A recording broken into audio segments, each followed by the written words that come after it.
You're watching Fugitive Red-Eye, and welcome to another book review. It's been a while since I've done a book review, and today I'll be reviewing The Old Republic Revan, which is a Star Wars book. And as you can imagine, it takes place during the Old Republic part of the original Legends timeline, which in my opinion is the superior timeline for the most part. There are a couple of things I've liked that Disney's done, particularly The Mandalorian, and that's literally it, but for the most part, I prefer the original timeline. So, in my eyes, Legends is canon, and canon is bullshit that Disney came up with later. But we're not here to shit on Disney, we're here to praise a really good book written in the Legends continuity.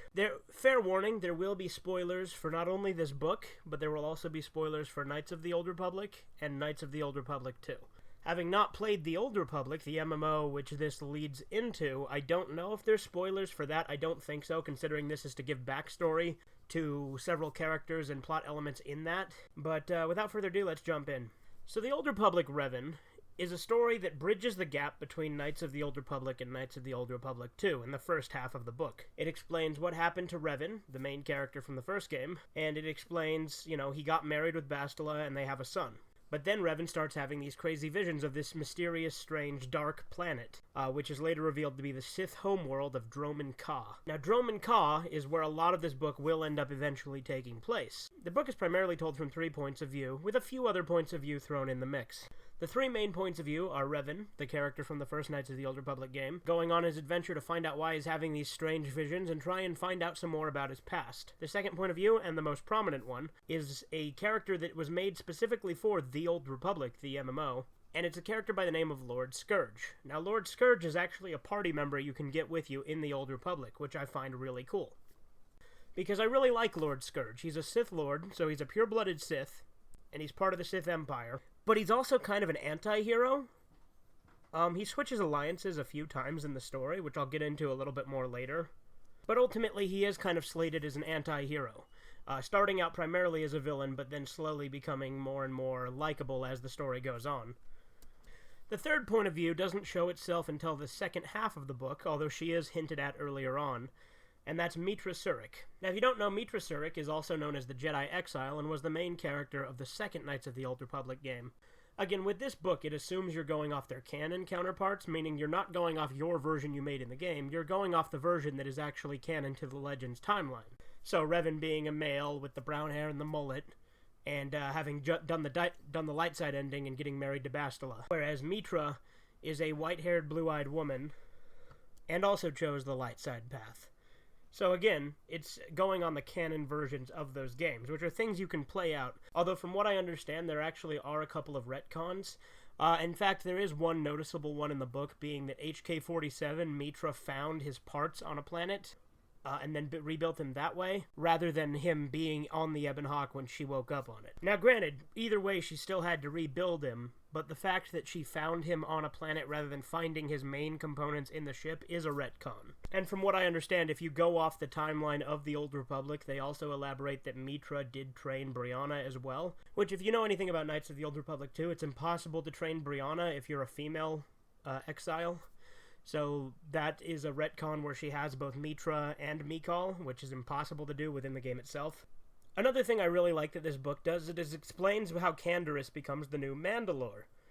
Canderous, of course, being my favorite party member in the games, and as well as one of my favorite Star Wars characters overall. Canderous himself is a Mandalorian who, when the Mandalorian society fell apart, he went and became a mercenary for Davik Kang.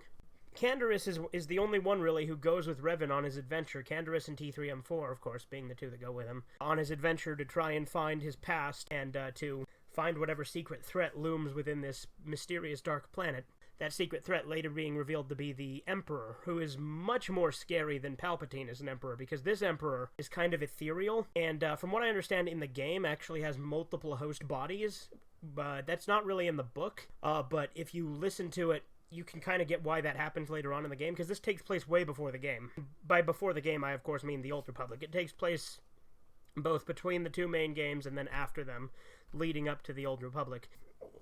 But this Emperor in the book is shown to be kind of a Legion type thing, where he's sort of absorbed multiple personalities and souls, so he's this ultra-powerful, centuries-old monster, and it's really cool.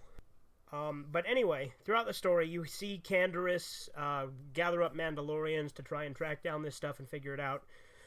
You find out Canderous had a wife who's the leader of Clan Ordo at the point in the story where he rejoins them. Unfortunately, his wife does not approve of him being with Revan, and ultimately, when they discover Mandalore's mask, which is how they determine who the new Mandalore is, she refuses to let them go because Revan's there with the mask, and eventually Canderous has to choose between Revan or his wife, and had to kill his own wife to become the new Mandalore. It's really well done. And it gives Canderous even more character development that I really like. Again, Canderous being in both Knights of the Old Republic games. In the second game, he is Mandalore, and this book explains how that happens. Second half of the book primarily takes place on Dromund Kaas, where Revan has been taken prisoner by Lord Scourge, and the two of them kind of build up this frenemy sort of relationship where the two actually really enjoy each other's companies, even though Scourge is in there to, interrogate Revan. Eventually, Revan gets kind of inside Scourge's head and starts to plant a seed of doubt. It's also worth mentioning that Scourge and his master, Lord Nyrus, were both planning on betraying the Emperor because the Emperor wanted to try and fight the Republic, which they don't believe is a battle they could have won. Eventually, Mitra shows up, and Scourge teams up with Mitra and Revan, and the three of them go to take down the Emperor. Now to get to the ending, which is kind of lackluster in my opinion. In the ending, Lord Scourge, along with Revan and Mitra, go to confront the Emperor. T3M4 sacrifices himself to prevent Revan from getting hurt.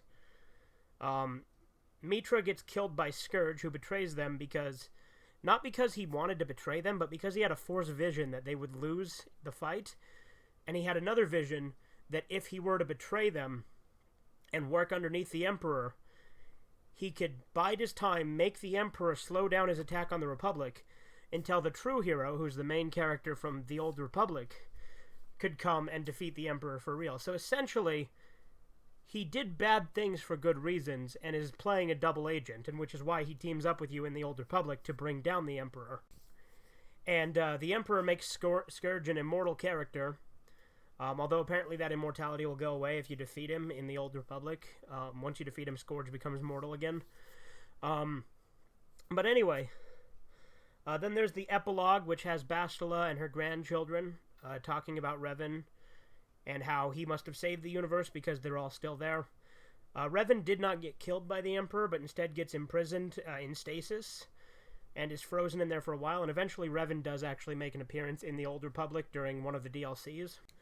Again, I haven't played the Old Republic, but from what I understand, Revan's fate is kind of unknown because you defeat him and then he goes through a portal. So for the most part, I liked this book. Everything worked about it for the most part, giving Canderous more character development, explaining what happened to Revan between the two games, and then bridging the gap between the third game, the Old Republic. There's a few cons that I have with it. Problem number one being the ending is a little lackluster, and I don't like that Revan's imprisoned for centuries away from his wife, son, and then eventual grandchildren. That's a little bit sad, but I do like tragedy, so it's not something that killed it for me, because Revan's still there, and ultimately he got time with her. Another con I have with it is I think that Scourge's betrayal kind of pissed me off, even though I really like Scourge as a character. I think he was one of the best characters that was introduced for this book, and I like that you actually team up with him in the game The Old Republic, which is why I'll probably play that soon, since I hear it is free to play. But when it happened, it kind of pissed me off within the context of the story itself. But ultimately, I understand why it happened, because this isn't meant to be a definitive ending. This is meant to be, to bridge the gap between all three games. Another con I have with it is none of the other characters make appearances in it. Like, they're referenced. Revan talks about his former companions and stuff like that, but none of them make an actual physical appearance within the book itself. You don't see, Mission or Zalbar. He mentions them, but you don't see them. You don't see HK-47. HK-47 is mentioned multiple times, but they keep saying, oh, well, it's not a good idea to bring a homicidal droid with us, where it's like, the fuck you talking about? You brought him everywhere with you. It's not like he kills people without your approval. If you remember, he helps you get a diplomatic way to the Sand People. So the fact that they're just like, oh yeah, it's dangerous to bring a homicidal droid with us. And HK-47's fate is unknown in the book itself. He's out there searching for Revan, apparently. Because apparently after he left Mitra, couldn't find him, and has been searching for Revan. And I guess you do fight HK-47 in the Old Republic as well, in that same DLC, if I remember correctly. Again, I haven't played it, so I can't confirm. But that was kind of a con for me. It didn't mention any of the fucking companions from Knights of the Old Republic 2, with the exception of Kreia. They mention her because, she's the final boss of the game, and they mention that. It's not like lackluster endings are necessarily new to this part of the franchise. Knights of the Old Republic 2 has an incredibly lackluster ending, where you just fly away after defeating Kreia, and it really pissed me off. Now, with this book, I do own the physical copy, but I also have the audiobook on Audible, which is how I actually listen to it. And it's narrated by the same guy who narrated the Death Troopers audiobook, so he does a really good job, and there's sound effects and music and multiple voices that he puts on for each character. So overall, it was just a good experience, and I'd highly recommend this book if you are a fan of the Old Republic, era of Star Wars. But anyway, that's all I really have to say. It's overall a really good book and has some cool new characters, but ultimately has a few flaws. But nothing's perfect, and it is meant to bridge the gap between 3 games, so they did really well in that regard. Anyway, this has been Fugitive Red Eye, and you have a great day. Subscribe to Fugitive Red Eye.